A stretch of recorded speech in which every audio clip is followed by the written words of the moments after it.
My sister accused me of stealing her $9,000 necklace, calling me a liar in front of our parents. They kicked me out, blind to the truth. I was paying her tuition and our household bills, so I stopped and left. Then I uncovered her secret. I stood frozen in my parents' living room in Seattle, my heart pounding as my sister, Laura, pointed at me, her voice sharp with accusation. "You stole my necklace, Ethan. It was worth $9,000, and you're lying to our faces." Her words hit like a slap, and before I could respond, my parents' faces hardened. Dad stepped forward, his eyes cold. "You're out of this house until you come clean," he said, his voice low but final. Mom nodded, her lips tight, not even looking at me. I tried to explain, I hadn't touched Laura's necklace, didn't even know where she kept it, but they weren't listening. Laura crossed her arms, smirking, as if she'd won some twisted game. I was stunned. I'd spent the last 2 years quietly paying Laura's college tuition and covering household bills, utilities, groceries, even the mortgage when Dad's hours got cut at the factory. I never asked for thanks, never told them it was me dipping into my savings to keep the family afloat after Grandma's death left us struggling. And now, they thought I was a thief. The betrayal cut deep, especially from Laura, who knew how much I'd sacrificed. I looked at her, searching for a hint of guilt, but her eyes were defiant, almost daring me to fight back. "I didn't take anything," I said, my voice shaking but firm. "You're making a mistake." Dad shook his head. "Get out, Ethan. Don't come back until you've got that necklace or the money to replace it." Mom turned away, like she couldn't bear to see me. Laura's smirk widened, and that's when I knew, this wasn't just a misunderstanding. Something was off, and she was at the center of it. I grabbed my jacket and walked out, the door slamming behind me. Standing on the porch, I made a decision. If they thought I was the bad guy, fine. I was done carrying the family on my back. That night, I logged into my bank account and stopped the automatic payments for Laura's tuition and the household bills. If they wanted to treat me like an outsider, I'd act like one. But I wasn't going to let this lie. Laura's accusation wasn't just cruel, it was calculated. I didn't know why she was doing this, but I was going to find out. I drove to my small apartment across town, my mind racing. Laura had always been the golden child, charming mom and dad with her big plans to be a lawyer, while I was the steady one, working as a logistics coordinator to keep things together. She'd been spoiled her whole life, always getting what she wanted, but this? Accusing me of stealing a $9,000 necklace? It didn't add up. I remembered the necklace, Grandma's heirloom, a sapphire pendant she'd left to Laura in her will. Laura wore it everywhere, showing it off like a trophy. So why claim it was stolen now, and why point the finger at me? I started thinking back to the last few months.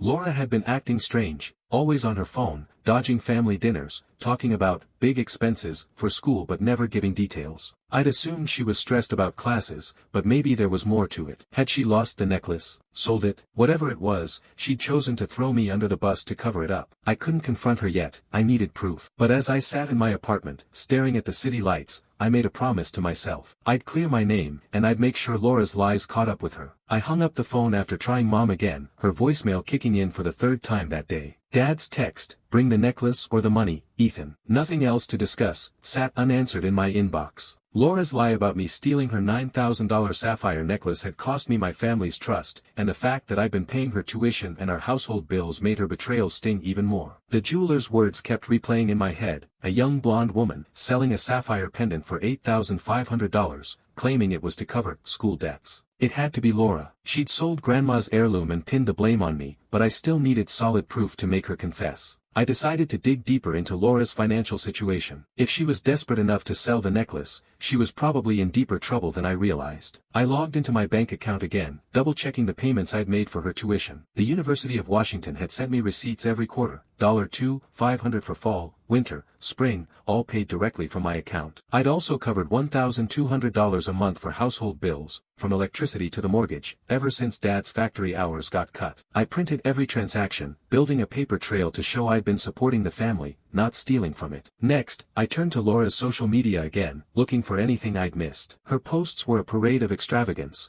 new clothes, a sleek leather jacket, dinners at high-end restaurants. No struggling student could afford that on a barista's wages. One photo, from 2 weeks ago, showed her at a club with a caption, "Living my best life. Still no necklace." I noticed she tagged a friend, Mia, in several posts. Mia was Laura's roommate, someone I'd met a few times. If anyone knew what Laura was up to, it'd be her. I texted Mia, keeping it light. "Hey, heard Laura's been stressed about money. Everything okay with her?" Mia replied quickly, "She's been weird lately. Keeps talking about big plans but won't say what." She did mention selling some jewelry to get ahead. That was it, a direct link to the necklace. I pressed Mia for more, but she clammed up, saying she didn't want to get involved. Fair enough, but her words were another piece of the puzzle. Laura wasn't just covering debts, she was funding a lifestyle she couldn't sustain. I decided to visit the university's financial office to confirm Laura's tuition status. If I'd stopped payments, they'd have a record of her account going delinquent. The clerk was hesitant but confirmed that Laura's fall quarter payment was overdue, and they'd sent her a warning notice. She said she'd sort it out soon, the clerk added. Sort it out how? With the money from the necklace? I left the office feeling both vindicated and furious. Laura had taken my support for granted, sold a family heirloom, and then accused me to save face. I tried reaching out to Dad again, hoping to at least plant a seed of doubt. I sent him a text with a photo of my bank statements, showing the tuition and bill payments. I've been helping the family for years, Dad. I didn't take the necklace. Let's talk. His reply was short, talk when you fix this, Ethan. It hurt, but I wasn't surprised. Laura had always been the favorite, the one who could do no wrong. I'd have to go bigger to get through to them. That night, I found another clue. While scrolling through Laura's old posts, I saw a comment from a guy named Ryan, someone I didn't know. Nice haul from that sale, he'd written under a picture of Laura with a new designer bag. Sale. It had to be the necklace. I messaged Ryan, posing as a friend of Laura's, and asked what he meant. He was cagey but said, she got a good deal for that sapphire thing. Paid off some stuff. It wasn't a confession, but it was close enough to keep me going. Laura was unraveling, and I was getting closer to the truth. I just needed something concrete, a receipt, a message, anything, to make her lies collapse under their own weight. Ryan's message about Laura's good deal for that sapphire thing was still burning in my mind as I sat in my apartment, surrounded by printed bank statements and screenshots of Laura's social media posts. She'd sold Grandma's $9,000 necklace, lied about it being stolen, and convinced our parents I was the thief, all while I'd been paying her tuition and keeping the family's bills current. Dad's refusal to hear me out, his cold text demanding I fix this, hurt, but it only made me more determined. Laura wasn't going to get away with this. I needed proof that would shut down her lies for good. I started by following up on Ryan. His comment suggested he knew more than he was letting on. I messaged him again, this time more direct. Hey, heard Laura sold some jewelry. Know where she took it? He took hours to respond, but when he did, it was gold. She went to Kaplan's Jewelers downtown. Got a chunk of cash for it. Kaplan's. That matched what the jeweler, Mr. Kaplan, had told me about a young blonde woman selling a sapphire pendant. I thanked Ryan and saved the message, another piece of evidence stacking up. I decided to revisit Kaplan's Jewelers, hoping to get more details. This time, I brought a photo of Laura from her social media, one where she was wearing the necklace. Mr. Kaplan studied it, nodding slowly. That's her, he said. She came in about a month ago, said she needed money fast. I gave her $8,500 for the pendant. She seemed nervous but didn't haggle. I asked if he had any paperwork with her name. He hesitated, citing privacy, but agreed to show me the receipt if I came back with a police report or legal request. It was a dead end for now, but his confirmation was enough to keep me going. Next, I dug into Laura's finances more aggressively. If she'd sold the necklace for $8,500, where had the money gone? I remembered Mia mentioning Laura's big plans, and her stress about bills. I checked Laura's social media again, noticing a pattern, new clothes, a designer bag, even a post about a spontaneous trip to Vegas last month. No way she was funding that on her barista wages. I cross-referenced her posts with my bank statements, confirming that I'd been paying her tuition up until the day I was kicked out. If she was in debt, it wasn't from school, it was from living way beyond her means. I called Mia again, hoping to pry more out of her. Look, I know Laura's been spending a lot, I said. Did she ever mention selling a necklace? Mia sighed, sounding torn. She didn't say it outright, but she hinted at getting a big payout to cover some debts.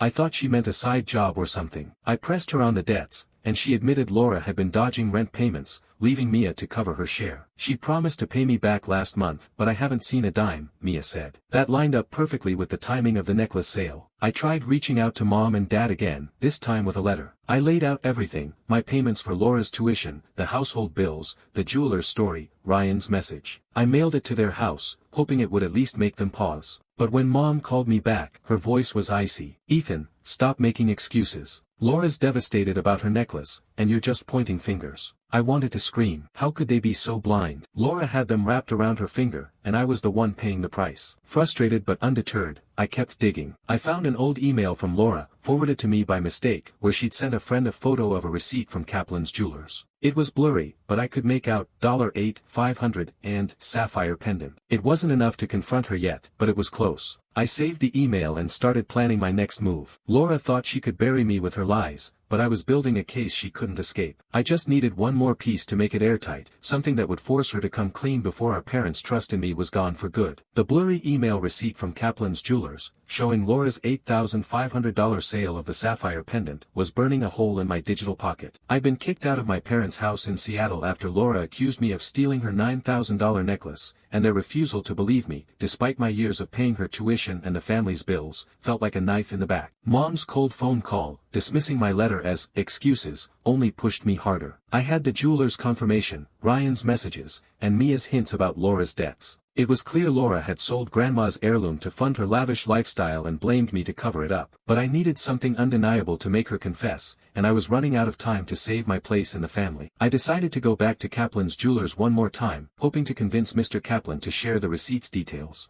I walked into his shop, armed with the blurry email screenshot and a calm but firm approach. "Mr. Kaplan," I said, "I know you can't give me the buyer's name, but can you at least confirm if it was Laura Thompson who sold the pendant?" He hesitated, glancing at the screenshot. "I shouldn't say this, but yeah, that's her name on the receipt. She showed ID, said it was a family piece but she had to sell it." My heart raced. This was the closest I'd gotten to hard proof. I asked if he'd testify to that if it came to it. He shrugged. "If it's legal, sure. But I don't want trouble." It wasn't a document, but it was enough to confront Laura. I tried calling Laura, hoping to catch her off guard. She picked up, her voice dripping with irritation. "What do you want, Ethan?" "I'm busy." I didn't waste time. "I know you sold the necklace to Kaplan's for $8,500. The jeweler confirmed it was you. Why'd you lie?" There was a long pause, then she laughed, but it sounded forced. "You're delusional. I didn't sell anything. You're just mad Mom and Dad don't trust you." She hung up before I could push further. Her denial was shaky, and I knew I'd rattled her. She was slipping, but I needed more than a verbal confirmation to convince our parents. I turned to Laura's social media again, digging through her friend Mia's posts this time. Mia had tagged Laura in a photo from that Vegas trip, and in the background, I spotted a guy who looked familiar, Ryan, the one who'd commented about Laura's sale. I messaged him again, this time with a photo of the necklace. "Was this what Laura sold?" I asked. He replied, "Yeah, looks like it. She said it got her out of a jam." I asked if he knew where the money went. "Some to her landlord, some to a credit card." She was freaking out about bills. That matched Mia's story about Laura dodging rent. The pieces were coming together, but I needed something tangible to show Mom and Dad. I decided to check Laura's email again, hoping she'd forwarded more by mistake. I still had access to an old shared account we'd used for family stuff years ago. There,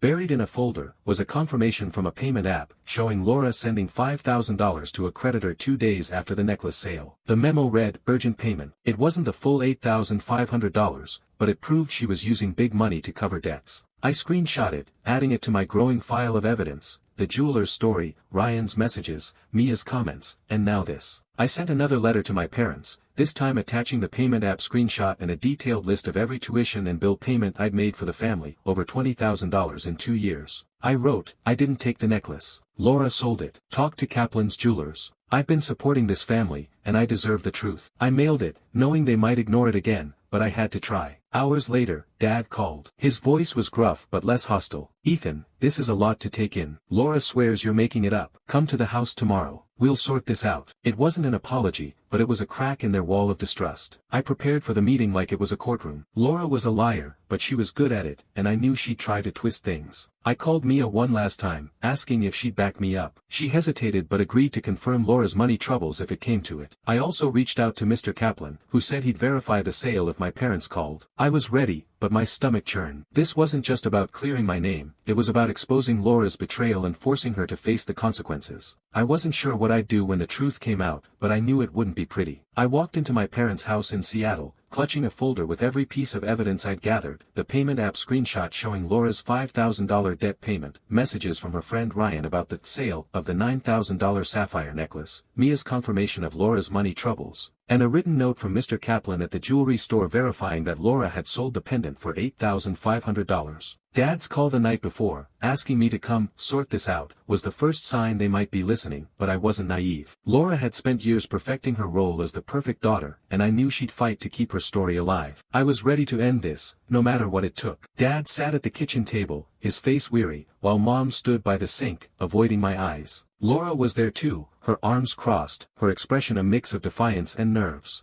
"Let's get this over with," she said, like I was wasting her time. I took a deep breath and started laying out the evidence, piece by piece. I showed them the payment app screenshot first. "This is Laura sending $5,000 to a creditor, 2 days after selling the necklace," I said. "She got $8,500 from Kaplan's jewelers for Grandma's pendant." Mr. Kaplan confirmed it was her. Laura's face twitched, but she shook her head. "That's not true. You're making it up. I slid Ryan's messages across the table. Her friend Ryan said she sold a sapphire thing to get out of a jam. Mia, her roommate, told me Laura was dodging rent and had big debts. I looked at Mom and Dad. I've been paying her tuition, $2,500 every quarter, and the household bills. Over $20,000 in 2 years. I stopped when you kicked me out, but I didn't steal anything. Dad picked up the bank statements I'd included, his brow furrowing as he saw the payments I'd made. Mom's face softened, just a fraction, but Laura cut in before they could speak. You're lying, Ethan, she snapped. You're just jealous because Mom and Dad trust me more. That necklace was stolen, and you were always sneaking around my room. It was a weak lie, and her voice shook. Dad held up a hand, silencing her. Enough, he said, his eyes on the papers. Laura, did you sell that necklace? She froze, her eyes darting to the door. No, she said, but it was barely a whisper. I pulled out my final card, Mr. Kaplan's note, stating he'd verify Laura's sale if they called him. Go ahead, I said. Call him, he'll tell you it was her. That's when it clicked for them. The truth was staring them in the face, and Laura's facade was crumbling. She'd sold Grandma's heirloom, the $9,000 necklace,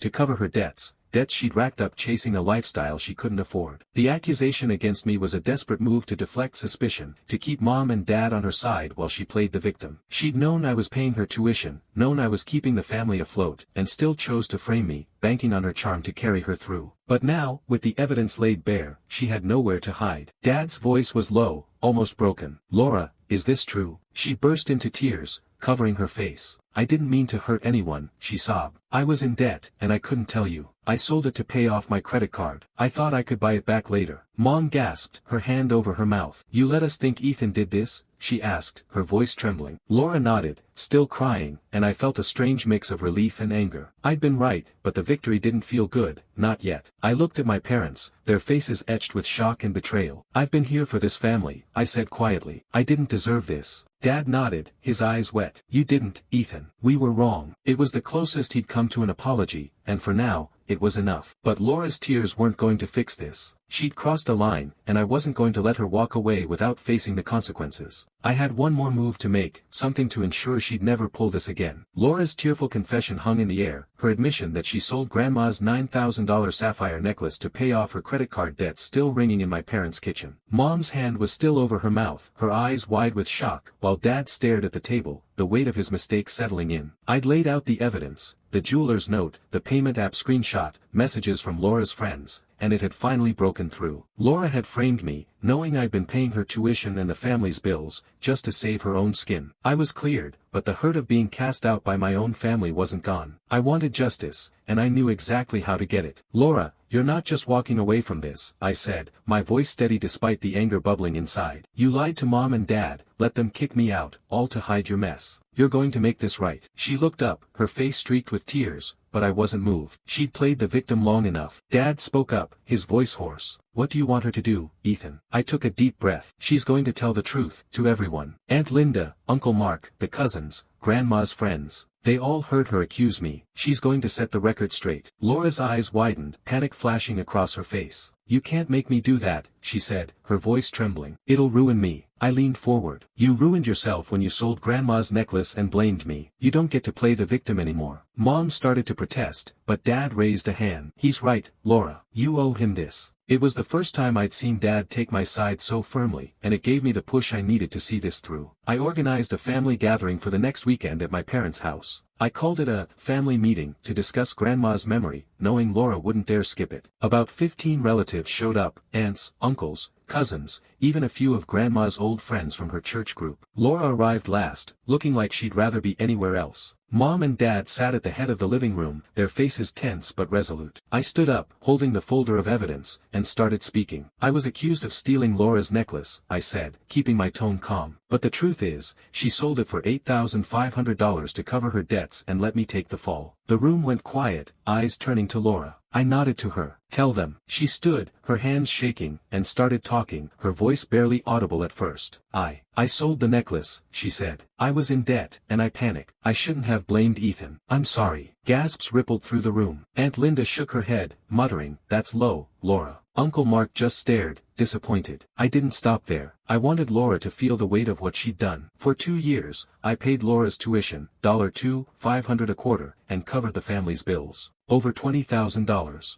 I stopped when they kicked me out. The room erupted in murmurs. Mom's eyes filled with tears, and Dad looked at the floor, ashamed. Laura's face was red, her charm useless now. My revenge wasn't about destroying her, it was about accountability. She'd spent years hiding behind lies, and now everyone knew who she really was. After the meeting, Mom pulled me aside, hugging me tightly. "We were wrong, Ethan," she said. "We should have trusted you." Dad joined us, his voice gruff. "I'm proud of you, son. You didn't deserve this." It was the closure I needed, though the scars would take time to heal. Laura left quietly, promising to get a job to start repaying her debts, but I didn't care about the money. The truth was out, and that was enough. Driving back to my apartment that night, I felt lighter. Grandma's memory was honored, my name was cleared, and I'd stood up for myself without tearing the family apart. Laura's public confession was my justice, a lesson she wouldn't forget. I thought of Grandma, how she always said family was about trust, not just love. I'd fought for that trust, and in the end, I'd won it back.